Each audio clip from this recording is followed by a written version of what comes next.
നമസ്കാരം. നിത്യജ്യോതിഷത്തിലേക്ക് എല്ലാ മാന്യ പ്രേക്ഷകർക്കും സ്വാഗതം.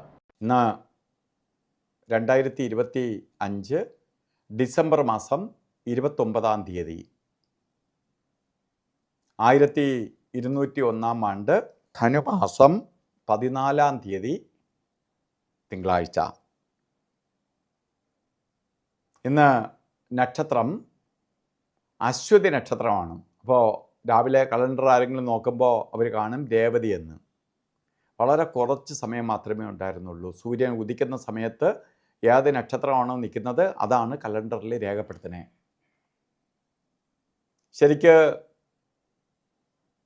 7 മണിയൊക്കെ ആവുമ്പോൾ തന്നെ രേവതി നക്ഷത്രം തീർന്ന് അശ്വതി നക്ഷത്രം തുടങ്ങുകയാണ്.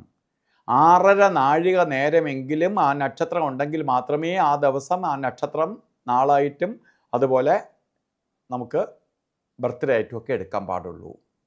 അപ്പോൾ വരുമ്പോൾ അശ്വതി നക്ഷത്രം തന്നെയാണ്. അപ്പോൾ പെട്ടെന്ന് ഇത് കണ്ടിട്ട് തെറ്റുപറ്റി എന്നൊക്കെ പറഞ്ഞ് ഫോൺ എടുത്ത് വെച്ച് വിളിക്കാൻ നിൽക്കണ്ട. കാരണം അശ്വതി രേവതി തന്നെ അതിൽ ഇട്ടിരിക്കണമെങ്കിലും അശ്വതി നക്ഷത്രമാണ്. അശ്വതി ശുഭനക്ഷത്രമാണ്. അപ്പോൾ ഇന്ന് ശുഭദിനമാണ്, തിങ്കളാഴ്ച, ചന്ദ്രൻ്റെ ദിവസം. ശത്രുക്കളില്ലാത്ത ഒരേ ഒരു ഗ്രഹമേ ഉള്ളൂ, അത് ചന്ദ്രനാണ്. ചന്ദ്രന് ശത്രുക്കൾ ആരുമില്ല. അതുപോലെ ഇന്നത്തെ അശ്വതി നക്ഷത്രമാണ്. അപ്പോൾ ഇന്ന് ആരംഭ നക്ഷത്രം, ഒരു ആഴ്ചയുടെ ആരംഭം തിങ്കളാഴ്ച, ഇതെല്ലാം കൂടി ഒത്തു വന്നിരിക്കുന്ന ഒരു ദിവസമാണ് ഇന്ന്. എല്ലാ ശുഭകാര്യങ്ങൾക്കും ഇന്നത്തെ ദിവസം അനുകൂലപ്രദമാണ്. ധനുമാസത്തിലെ അശ്വതി നക്ഷത്രം ബർത്ത്ഡേ ആയിട്ട് വന്നിട്ടുള്ളവർക്ക് ഒരു വർഷത്തെ ഫലത്തെ ചിന്തിക്കുമ്പോൾ നിങ്ങൾക്ക് വളരെ ഭാഗ്യദായകമായ ഒരു വർഷമാണ്. ഭാഗ്യദായകമായ ഒരു വർഷത്തെ തന്നിരിക്കുകയാണ്. സാമ്പത്തിക പുരോഗതി വന്നു ചേരും. സാമ്പത്തികമായി പുരോഗതിയിലേക്ക് എത്തിച്ചേരും. വീട് വെക്കാനോ വീട് വാങ്ങാനോ ആഗ്രഹിക്കുന്നവർക്ക് അനുകൂലപ്രദമായ സാഹചര്യം ഒരുങ്ങും. അതുപോലെ പുതിയ വാഹനം വാങ്ങാൻ ആഗ്രഹിക്കുന്നവർക്കും ഈ കാലഘട്ടം വളരെ അനുകൂലപ്രദമാണ്. അതുപോലെ വിദേശ യാത്രയ്ക്ക് ശ്രമിക്കുന്നവർക്കും വിദേശത്ത് പഠിക്കാനോ ജോലിക്കോ അല്ലെങ്കിൽ ബന്ധുസമേതം നിൽക്കാനോ ഒക്കെ ആഗ്രഹിക്കുന്നവർക്കും അനുകൂലപ്രദമായ ഒരു വർഷമാണ് നിങ്ങൾക്ക് പ്രദാനം ചെയ്തു തന്നിരിക്കുന്നത്. അതുകൊണ്ട് ഇത്തരം കാര്യങ്ങൾക്ക് ഇറങ്ങാൻ ആഗ്രഹിക്കുന്നവർ അല്ലെങ്കിൽ ഇറങ്ങാൻ ശ്രമിച്ച് പരാജയപ്പെട്ടിരിക്കുന്നവർ ധൈര്യമായിട്ട് ശ്രമം തുടരുക, വിജയിക്കും. അതുപോലെ ഇന്നത്തെ ദിവസം രാഹുകാല നോക്കുമ്പോൾ,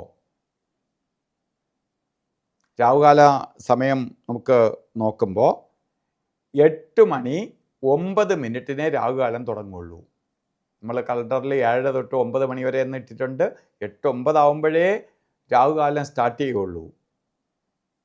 9 മണിക്ക് തീരൂല. 9 മണി 35 മിനിറ്റിനെ രാഹുകാലം തീരുള്ളൂ. അപ്പോൾ രാഹുകാലത്തിൻ്റെ ആ സമയം, ഇപ്പോൾ രാഹുകാലം 9 മണിക്ക് തീർന്നു എന്ന് കലണ്ടർ കണ്ടിട്ട് ഇറങ്ങുകയാണെങ്കിൽ കറക്റ്റ് രാഹുകാലത്തിനായിരിക്കും. രാഹുകാലം തുടങ്ങി എന്ന് പറയുന്ന സമയം രാഹുകാലം തുടങ്ങത്തുമില്ല. അതുകൊണ്ട് രാഹുകാലം ശുഭയാത്രയ്ക്ക് ശുഭകാര്യങ്ങൾക്ക് ഇറങ്ങുന്നതിന് രാഹുകാലം നോക്കി തിരിയുന്നത് നന്നായിരിക്കും. അതുപോലെ ഒരു കാര്യത്തിനും എടുക്കാൻ പാടില്ലാത്ത 2 സമയമാണ് ഗുളികൻ്റെയും യമകണ്ഠൻ്റെയും കാലഘട്ടം. അതിൽ ഗുളികൻ്റെ ബന്ധം വരുന്നത് ഉച്ച സമയത്താണ്. 1 മണി 52 മിനിറ്റ് തൊട്ട് 3 മണി 18 മിനിറ്റ് വരെയും. യമകണ്ഠ കാല സമയം വരുന്നത് 11 മണി 1 മിനിറ്റ് തൊട്ട് സ്റ്റാർട്ട് ചെയ്യും. 12 മണി 27 മിനിറ്റ് വരെയും. ഈ സമയം ഒരു ശുഭകാര്യങ്ങൾക്ക് എടുക്കരുത്. ഇന്ന് നമുക്ക് അഭിജിത്ത് മുഹൂർത്തം നോക്കുമ്പോൾ 12 മണി 3 മിനിറ്റിന് അഭിജിത്ത് മുഹൂർത്തം തുടങ്ങും. 48 മിനിറ്റ് നേരമാണ്. 12 മണി 51 മിനിറ്റ് വരെ അഭിജിത്ത് മുഹൂർത്തത്തിൻ്റെ സമയമുണ്ട്. അല്ലാതെ നമുക്ക് മുഹൂർത്തമുണ്ട്, അതുകൊണ്ട് അഭിജിത്ത് മുഹൂർത്തത്തിന് കൂടുതൽ പ്രാധാന്യം കൊടുക്കണമെന്നില്ല. ഇന്ന് ഓരോ കാര്യത്തിന് ഇറങ്ങുമ്പോഴും ശുഭപ്രദമായി തീരാൻ വേണ്ടി വസ്ത്രധാരണത്തിന് പ്രാധാന്യം കൊടുക്കണം. ശുഭ്രവസ്ത്രം ധരിച്ചുകൊണ്ട് യാത്ര തിരിക്കണം. വെള്ള വസ്ത്രം ധരിക്കാം, അല്ലെങ്കിൽ പേളിൻ്റെ കളറിലുള്ള വസ്ത്രം ഇടാം, മിക്സായിട്ടുള്ള വസ്ത്രം. അപ്പോൾ നമ്മളെ വസ്ത്രധാരണത്തിൽ വെളുത്ത അല്ലെങ്കിൽ പേളിൻ്റെ കളറ് ഉൾപ്പെടുത്തണം. അപ്പോൾ നമുക്ക് ആ പ്രപഞ്ചത്തിൽ നിന്ന് ചന്ദ്രൻ്റെ പോസിറ്റീവ് എനർജി വലിച്ചെടുക്കാനുള്ള ശക്തി ശരിക്കും ഡ്രസ്സിനുണ്ട്, കളറിനുണ്ട്. അപ്പോൾ ഇന്നത്തെ ദിവസം എല്ലാവർക്കും ഭാഗ്യദായകമായി തീരട്ടെ എന്ന് പ്രാർത്ഥിച്ചുകൊണ്ട് നിർത്തുന്നു. നന്ദി, നമസ്കാരം.